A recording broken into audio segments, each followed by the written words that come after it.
कभी सोचा है आपने क्या होता है उनके साथ जो मानसिक रूप से विमंदित और बेसहारा होते हैं, जो सड़कों पर जीवन जीने के लिए संघर्ष करते हैं और बहुत ही दयनीय स्थिति में जीते हैं, जिन्हें उनके अपने भी नहीं अपनाते। वहीं दूसरी ओर कुछ लोग ऐसे भी हैं जो इनकी सेवा को ही अपना धर्म समझते हैं एवं मानवता का एक उदाहरण बनकर उभरते हैं। ये डॉक्यूमेंट्री फिल्म ऐसे ही मानवतावादी संगठन की सेवा और नैतिक कार्यों के बारे में है, जो आपको सेवा के एक अनूठे एवं पुण्य स्वरूप से जुड़ने में मदद करेगी। आप सभी का स्वागत है इस डॉक्यूमेंट्री फिल्म में, जिसका नाम है अपना घर आश्रम शिवपुरी।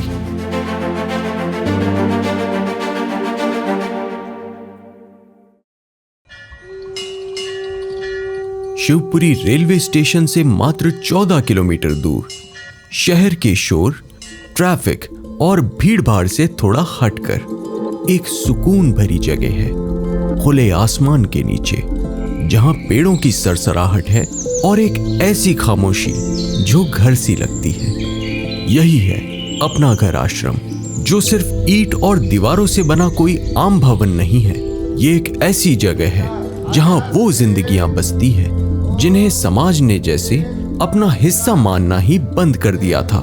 मानसिक रूप से विमंदित लोग जो कभी सड़कों पर अकेले घूमते थे, जिन्हें लोग देखकर भी अनदेखा कर देते थे, जैसे वो मानव ही ना हो। लेकिन यहाँ उन्हें देखा जाता है, उन्हें अपनाया जाता है, उन्हें प्रभु जी कहा जाता है। न मरीज न बोझ, बस जैसे कोई दिव्य इंसान ऐसा माना जाता है। यहाँ सेवा, समझदारी और ममता रोज की बात है। यहाँ इन्हें प्रेम बिना किसी शर्त के मिलता है। चलिए अब मिलते हैं उन लोगों से जिन्होंने इन जिंदगियों को गले से लगाया, जिन्होंने वो देखा जो बाकी दुनिया ने अनदेखा कर दिया था, जहां मानवता को स्वरूप मिला। मिलते हैं इस संगठन के सदस्यों से। जी प्रणाम, मेरा नाम गौरव जैन पंचायती है। मैं 2012 में मैंने भरतपुर आश्रम में जॉब के रूप में कार्य किया। 1 वर्ष के बाद मैं पुनः शिवपुरी आया और इस को सोचा कि मैं यह कार्य शिवपुरी में भी कर सकूं, कि जैसे भरतपुर में सेवा हो रही है यहाँ हो सके। फिर यहाँ स्थापना की। नमस्कार, मैं रमेश चंद अग्रवाल, हाल बदरवास निवासी, अध्यक्ष पद का दायित्व है मुझे और रेडीमेड जैकेट का मेरा व्यवसाय है। 2017 से आंशिक रूप से जुड़ा था मैं आश्रम से, लेकिन 2019 से फिर मैं पूरी तरह से आश्रम से जुड़ गया हूँ। भैया नमस्कार, मेरा नाम राजेंद्र गुप्ता है। मैं आश्रम में सचिव के पद पर कार्यरत हूँ। मैं सचिव की भूमिका यहाँ निभा रहा हूँ। जय श्री राम, नमस्कार, मेरा नाम गोविंद बंसल है। मैं स्टेट बैंक से रिटायर्ड हूँ। आश्रम में मेरे पास अभी तो कोषाध्यक्ष का दायित्व है। मैं कैलाश दुबे, अपना घर आश्रम शिवपुरी का प्रथम 2017 से जो मतलब स्थापना हुई है शिवपुरी में, उसी समय से इस आश्रम से जुड़ा हुआ हूँ। मेरे निवास स्थान से ही शिवपुरी में मतलब हमारे घर से ही शुरू हुआ था। नमस्कार जी, मैं देवेंद्र कुमार सिंगल बदरवास से बिलोंग करता हूँ और मध्यांचल ग्रामीण बैंक से मैं रिटायर्ड हुआ हूँ पिछले 2020 में, और 2020 से ही मैं इस अपना घर आश्रम से जुड़ा हुआ हूँ। मेरा नाम आलोक एम इंदौरिया है। पेशे से मैं पत्रकार हूँ और मुझे जुड़े हुए तकरीबन 4 साल से ऊपर हो गया है। फ्रॉम द डे फर्स्ट जब से स्टार्ट हुई है दुबे जी के यहाँ से, तब से मैं इससे जुड़ा हुआ हूँ। अपना घर क्या होता है, इस बारे में हमें संस्था सदस्यों ने बताया। अपना घर अपनों का घर, ये उन लोगों का अपना घर है जिनका कोई नहीं। जो निराश्रित लोग हैं, रोड पर घूम रहे हैं, उनको ये पता नहीं कि हम कौन है, कहाँ के रहने वाले हैं, उनके लिए उनका घर है। ये एक शब्द है अपना घर, इसको सुनते मन में लगता है कि अपना घर, यानी ये जो हमारे आश्रम संस्थापक हैं भरतपुर के doctor B M Bharadwaj, doctor Madhuri Radhe, उनकी एक परिकल्पना है। अपना घर संस्था के जो संस्थापक हैं डॉक्टर बी एम भारद्वाज जी एवं मिसेज डॉक्टर माधुरी भारद्वाज जी, उनका प्रयास है कि ऐसा कोई प्रभु जी दुनिया में रहे नहीं। पूरा जीवन इसमें लगा दिया। वो तो एक देवता स्वरूप है, भगवान स्वरूप है, और उनकी प्रेरणा से हम लोगों को ये सेवा का अवसर मिला है। तो इसके लिए मैं उनको बार बार धन्यवाद देता हूँ कि उनकी वजह से हम लोगों को यहाँ सेवा का अवसर मिला। और आज की तारीख में एक नेपाल में भी आश्रम है और पूरे भारतवर्ष में इसकी 65 करीब ब्रांचें हैं और पूरा प्रयास है कहीं ऐसा कोई रहे ही नहीं। अपना घर मुझे स्वर्ग से भी बढ़कर है। अपना घर का नाम आते ही आत्मा प्रसन्न हो जाती है। मुझे स्वप्न में भी अपना घर आश्रम दिखता है, प्रभु जी की सेवा दिखती है। यहाँ निवास करने वाले प्रभुजन कौन हैं? आइए जानते हैं। जो अपनों से दूर हो गए हैं वो यहाँ निवास करते हैं और उन्हीं को हम प्रभु जी बोलते हैं। मूर्त तो मूर्त है, मूर्त में कोई जान नहीं है। ये हमारी आस्था का केंद्र है। प्रभु जी मंदिर में बैठा प्रभु जी नहीं है। ये मंदिर की जो मूर्ति तो हम लोगों ने बनाई है, लेकिन उस परमात्मा ने हमको बनाया है, तो उस मूर्ति से बड़े हमको है ना, तो हम भी प्रभु जी है ना, उसका अंश हमारे अंदर है। हर एक जीव में ईश्वर का अंश है। जो भी है वो ईश्वर स्वरूप है और अपन ये मानते हैं कि ईश्वर जो है दीन दुखियों के हृदय में वास करता है। यदि आपको ईश्वर की भक्ति करना है, आप यदि मंदिर नहीं जा सकते हैं, अपने व्यापार में बिजी हैं, यदि आपने कोई पुण्य का काम कर लिया, कोई दीन दुखी की सेवा कर ली, तो वो एक ईश्वर भक्ति से भी बढ़कर है। लेकिन ये साक्षात प्रभु दर्शन इनमें होते हैं और मुझे भी इसमें कई बार ऐसा आभास हुआ है। मुझे साक्षात दर्शन भी हुए हैं और मैं अपने आप को महसूस करता हूँ। हम मंदिर में जाते हैं तो हम अपनी बोलते हैं, पर परमात्मा हमसे नहीं बोलता है। यहाँ पे वो कहते हैं कि मेरे को टॉफ़ी दे दे, मेरे को जलेबी दे दे, कुछ दे दे। ईश्वर किस रूप में मिल जाए इसका कोई पता नहीं है, इसलिए उनको हम प्रभु जी इसलिए मानते हैं कि वो भगवान किस रूप में हमको सेवा के रूप में दे रहे हैं। और मैं अपने आप को सौभाग्यशाली मानता हूँ कि प्रभु जी ने मेरा रिटायरमेंट का टाइम इतने अच्छे काम में लगा दिया। मेरे समय का बहुत अच्छा सदुपयोग हो रहा है। बच्चों को जन्म दिया, पाला पोसा और उनको जब वो असहाय या मतलब काम करने की स्थिति में नहीं होते, बीमार हो जाते हैं, तो वो परिवार वाले उनको अपना ऊपर बोझ समझते हैं और उन पर ध्यान नहीं देते। अल्टीमेटली वो या मानसिक रूप से विकृत हो जाते हैं और कभी कभी वो घर से भाग जाते हैं और घर से भागने के बाद कुछ टाइम में वो उनकी स्थिति इतनी ख़राब हो जाती है कि बहुत ही ज़्यादा ख़राब हो जाती है। उनका मतलब शरीर रोगी हो ही जाता है, इवन कभी कभी कीड़े भी पड़ जाते हैं। तो ऐसे लोगों को रेस्क्यू करके इस आश्रम में लाया जाता है। जो कुछ कर नहीं सकते अपने आप को, उनकी लाके हम सेवा करते हैं, इसलिए हम उनको प्रभु जी कहते हैं। उनको अपना परिवार का सदस्य मानते हैं, उनको भाई बहन का रूप उनमें देखते हैं। तो जैसे हमारा दायित्व हमारे अपने परिवार के लिए है, वैसे इनके लिए भी है। यहाँ पे जितने भी प्रभु जी हैं आप देख रहे हैं, अभी जो देख रहे हैं, जब वो थे, जब देखते तो आप आश्चर्य करेंगे कि मतलब परिवारों से भी अच्छे यहाँ पे परिस्थितियाँ निर्मित होती हैं और अच्छे रहते हैं। और उसी से वो जुड़ते हैं और उन्हें लगता है कि नहीं, कि जो हमारे को जो चाहिए था, जो हमको परिवार से चाहिए था प्रेम, वो हमसे मिलता है और वह अपना जीवन फिर से चालू कर देते हैं। आपको जानकर आश्चर्य होगा कि संस्था का कोई भी सदस्य लोगों के पास आर्थिक सहयोग के लिए नहीं जाता। ये बिल्कुल सच है कि कहीं भी डोनेशन लेने कोई नहीं जाता है मांगने। सब ठाकुर जी को चिट्ठी लिख देते हैं और किसी भी रूप में उसकी पूर्ति होती है। आज तक ऐसा नहीं देखा गया किसी चीज़ का अभाव रहा हो या जो ठाकुर जी को लिखा है उसकी पूर्ति ना हुई हो। वही कंसेप्ट है कि ठाकुर जी की चिट्ठी का मतलब कि हम क्यों किसी से मांगने जाएं। हमारा काम है सेवा करना और जो आवश्यकता है वो परमेश्वर को लिख देना कि परमेश्वर इन प्रभु जी के लिए आवश्यक है। अगर आपको लगता है तो आप इन प्रभु जी तक पहुंचाने की कृपा करें। ठाकुर जी की चिट्ठी एक बोर्ड है आश्रम में, उस पर ठाकुर जी का नाम लिखा है।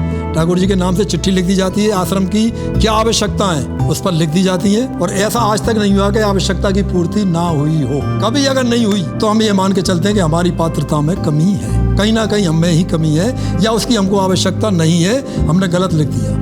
कपड़ा चाहिए, सुई चाहिए, कोई भी चीज़ चाहिए तो हम उस पर लिख देते हैं। किसी भी मानव स्वरूप में वो प्रभु जी आते हैं और वो देके जाते हैं। अगर हम उसमें लिख दिया है कि हमने 5 किलो चावल की आवश्यकता है और 10 किलो लिख दिया है, वो नहीं आते, वो लिखा रहता है। तो उस समय हम ये सोचते हैं कि शायद हमारी कोई कमी है, कि हमने कोई गलत कर दिया है, तो हमें उस पर सोचना है।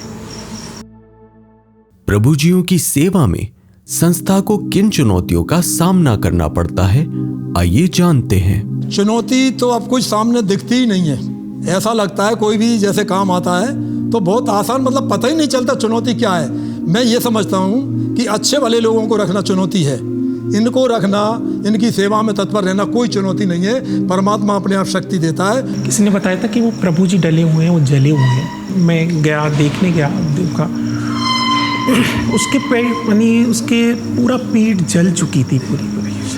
उसको लेके आए हम उस समय, बहुत देखना बहुत मुश्किल हो रहा था कि ऐसे पेट जल चुकी हो। वो तड़प रहा था, ठंडक थी थोड़ी सी, तो उसके पीठ पे मैं बार बार वो डाल के वो साफ़ कर रहा था, तो चमड़ी निकल गई उसकी। वो कुछ दिन बाद उसने अपना पता बताया अपने परिवार का, और उसके परिजन यहाँ आए, उसको ले गए। वो कह रहे थे कि हम बहुत दिन से ढूंढ रहे थे इसको।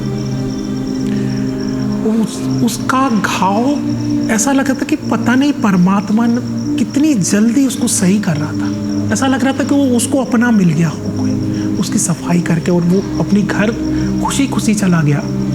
सबसे ज़्यादा दुख तो उस समय होता है जब प्रभु जी आते हैं, हम सेवा करते हैं उनकी, और वो नहीं रहते, और फिर जब देखते हैं उनका कोई नहीं है, तो जब हम लोगों को वहाँ जाना पड़ता है नमस्कार करने के लिए, तो बड़ा दुख का क्षण होता है। कि जिनका परिवार है, जिनके फैमिली है, भाई बहन है, वो आज यहाँ इस हाल में रह रहे हैं, तो संवेदना तो जागृत होती है।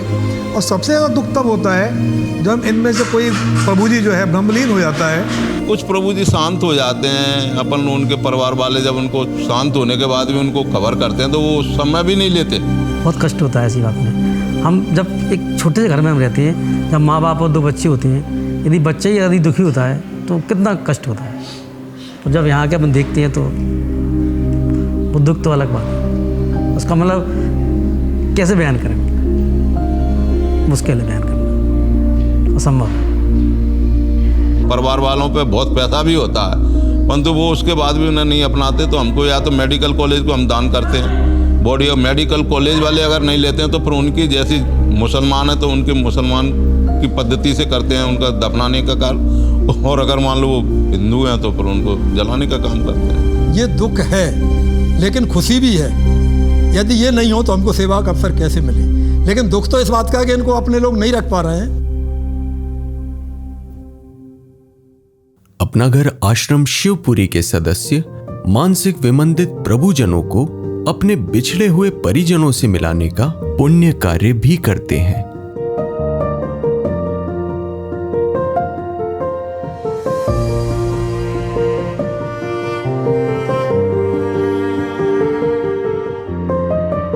हमारे आश्रम में यहाँ बिहार, उड़ीसा और महाराष्ट्र, रायगढ़ तक के प्रभु जी यहाँ पे आए, और उनके परिवार से संपर्क हुआ, और वो लेने आ गई थी दूर दूर से, और ऐसे करीब बहुत सारे प्रभु जी अपने घर चले गए।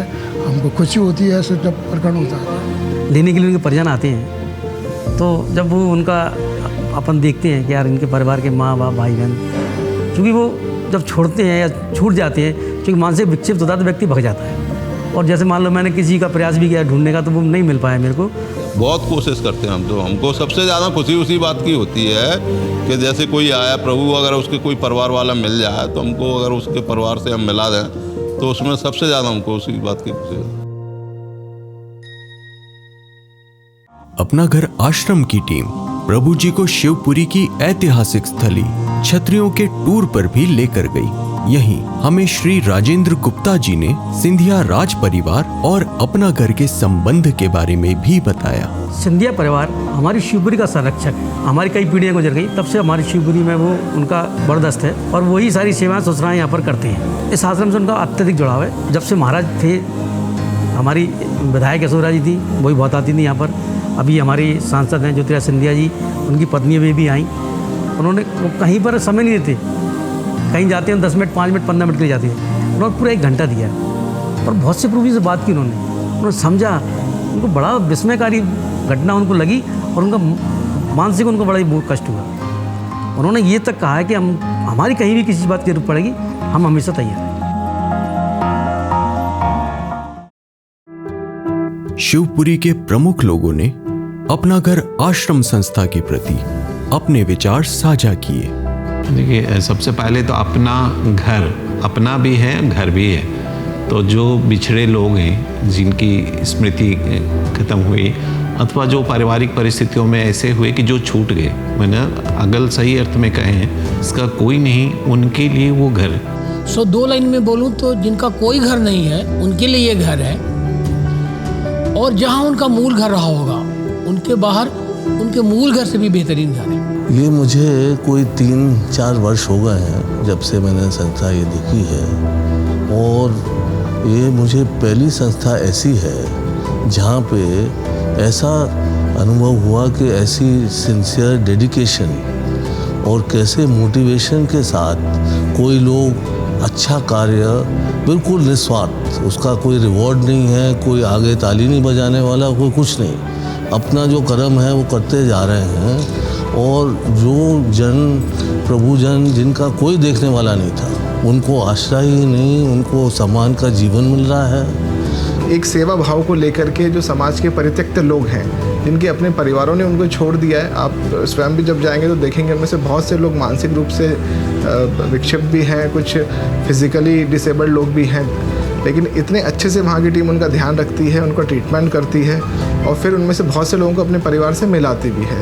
हमने ऐसे जोड़े को मिले कि जो 25-30 साल से बिछड़े हुए थे, उनके दोनों की आंखों में जो वो हुआ, तो ऐसी के मौके कहीं ऐसी संस्था में नज़र आ सकते हैं और किसी जगह में नहीं। किसी को अपनों की तलाश हो और इस आश्रम ने उनके अपने को ढूंढ दिया, जब ये खबर उनको मिली तो क्या घर वाले और क्या वो अपना आश्रम के प्रभु जी, उनको अगर उस वक्त आप देखते ना, वाकई में वो अद्भुत क्षण होता था, और वो मुझे लगता है पूरी ज़िंदगी मुझे याद रहेगा।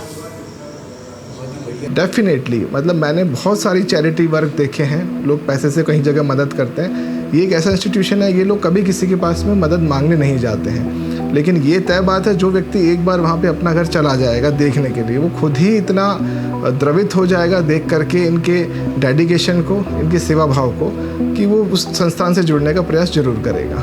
शहर में जितने भी संस्थान हैं या जो संस्थाएं काम कर रही हैं, वो अलग अलग ढंग से काम कर रही हैं और अलग अलग क्षेत्रों में काम कर रही हैं, पर जो अपना घर संस्था है, इसका जो शब्द अपना है वो वाकई में बताता है कि यहाँ उन दिव्यांगों को, उन मानसिक रूप से परेशान प्रभुजियों को, जो अपनी भी सुध बुध खो बैठे हैं, जो नहीं जानते कि वो कौन है, कहाँ से आए हैं, ऐसे लोगों की सेवा करना बड़ा दुर्गम काम है। मेरा तो सुझाव ये बहुत सरल है कि एक बार अवश्य अपना घर आश्रम शिवपुरी में आप विज़िट करें, और वहाँ पे अगर आप 10 मिनट भी देख के कार्य समझेंगे तो आप उसके साथ अवश्य जुड़ जाएंगे, इसमें कोई दो राय नहीं है। आवश्यक ही है ये कि कोई वहाँ से बिना हृदय को छुए वो जगह से नहीं निकल सकता।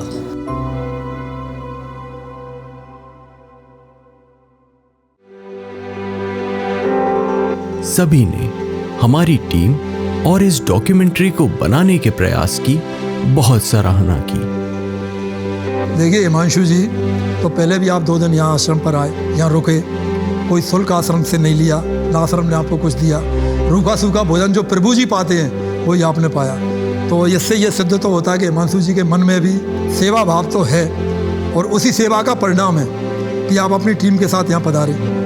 और आश्रम परिवार आपका बहुत बहुत धन्यवाद देता है, आपको आपके प्रति आभार व्यक्त करता है। आप हिमांशु शर्मा जी बहुत अच्छा काम कर रहे हैं, और आपके काम से जो है कि बहुत लोग प्रभावित होंगे, और प्रभावित होने के बाद वो लोग जुड़ेंगे, तो इससे जो है कि समाज की बहुत अच्छी सेवा हो सकेगी।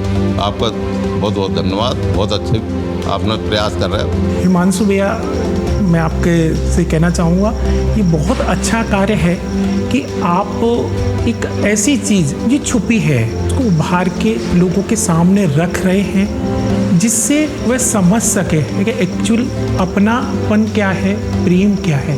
तो इस कार्य को जो आप कर रहे हैं वो बहुत अच्छा कार्य कर रहे हैं, और इस कार्य में बढ़ावा परमात्मा आपको देगा। भविष्य को लेकर अपने विचार और जनता के प्रति संदेश हमारे साथ संस्था सदस्यों ने साझा किए। आइए जानते हैं। आज की मानव प्रवृत्ति देखते हुए ये लग रहा है कि अपना घर बहुत बढ़ जाएगा। मैं तो सिर्फ यही कहना चाहूँगा कि अपना घर जैसी संस्थाएं न खोलें तो ज़्यादा बेहतर है। ये हमारे समाज के उस इंडेक्स को बता रहा है कि हमारा समाज का नैतिक पतन किस तेजी के साथ और किस तरफ हो रहा है। अगर घर पे आदमी की प्रॉपर देखभाल हो, आदमी की केयर हो, तो शायद अपना घर की ज़रूरत नहीं पड़ेगी। जिन तक मेरी बात पहुंची उनसे अनुरोध करता हूं कि केवल अपने लिए सोच करके अपने को भी आप बचा ना पाएंगे। अगर अपने को खुश रखना है तो भी अपने अलावा उनकी सोचना पड़ेगा, ठीक है, जिनकी जिम्मेदारी समाज की है। एक गांव का व्यक्ति अपने माता पिता को, बुजुर्ग माता पिता को मजदूरी करके रख सकता है घर में, लेकिन पढ़े लिखे लोग अपने माता पिता को छोड़ देते हैं, याद भी नहीं करते, देखते भी नहीं वो किस हालत में है। तो अधिकतर देखने में आता है कि पढ़े लिखे लोगों के माता पिता ही ज़्यादा इस स्थिति में आते हैं। उनको छोड़ देते हैं, तो उनको मैसेज है कि ऐसी स्थिति उत्पन्न ना हो, उनकी सेवा करें। और हम प्रभु जी से ये चाहते हैं कि हमें ऐसा सेवा करने का मौका ना मिले। भविष्य के बारे में परमात्मा जो करवाए, वैसे इसके ऊपर एक प्रथम तल का निर्माण आगामी भविष्य में होना है। अभी 232 बेड की क्षमता है इस आश्रम की, 150 के ऊपर निर्माण हो जाएगा। तो इस तरह के इंस्टीट्यूशन की और इस तरह के इंस्टीट्यूशन में सेवा भाव करने वाले लोगों की महती आवश्यकता है। और यदि युवा वर्ग हमारा इससे जुड़ सके तो निश्चित तौर पे एक अलग स्तर पे इस सेवा कार्य को ले जाया जा सकता है। मैं सभी से अपील भी करूंगा कि अधिक से अधिक संख्या में तन मन धन से इससे जुड़ने का प्रयास करें। बाकी मैं समाज को एक संदेश देना चाहता हूँ इसके माध्यम से। यदि आप समाज सेवा करना चाहते हैं, प्रभु जी की सच्ची सेवा करना चाहते हैं, भगवान की सच्ची सेवा करना चाहते हैं, तो जहाँ भी आपको इस तरह के कोई भी प्रयोजन दिखते हैं, आप स्वयं यहाँ छोड़ सकते हैं अथवा आश्रम को फ़ोन करके उनकी सूचना दे सकते हैं। वो आपकी सबसे बड़ी श्रद्धा, सेवा, भावना आश्रम के प्रति, प्रभु जी के प्रति, एक पीड़ित मानवता के प्रति होगी। आप यदि यहाँ तक उनको पहुँचा सकें, यहाँ तक उनकी सूचना दे सकें। हम सभी से ये निवेदन करते हैं कि ये प्रभु जी जो रोड पर डले हुए हैं, कहीं भी किसी भी जगह आपको मिलते हैं, तो वहाँ पे आप अगर आश्रम तक नहीं लाते हैं तो एक फ़ोन कॉल हमको कर दें। हमारे फ़ोन नंबर है इस पर, उन फ़ोन नंबरों पे आप कॉल करें, हमारी रेस्क्यू टीम वहाँ पहुँचेगी और उन प्रभु जी को लेके आ सकेगी। ये भी एक बहुत बड़ी सेवा होगी, क्योंकि हम वहाँ तक नहीं जा सकते और आप वहाँ तक हैं। इसलिए ये ब्रिज बनने का कार्य करें जिससे हम उनकी सेवा कर सकें। धन्यवाद। प्रणाम। इस डॉक्यूमेंट्री को अंत तक देखने के लिए आपका बहुत बहुत आभार। हम आशा करते हैं कि इस डॉक्यूमेंट्री के माध्यम से हम आपको मानव सेवा के बारे में जागरूक कर पाए होंगे और अपना घर आश्रम शिवपुरी के कार्यों के माध्यम से प्रेरित भी कर पाए होंगे। आप सभी मानव सेवा और प्रभु जी की सेवा की ओर बढ़ें और अग्रसर रहें। इसी कामना के साथ मैं हिमांशु शर्मा और मेरी पूरी टीम आप सबसे आज्ञा चाहेंगे। धन्यवाद।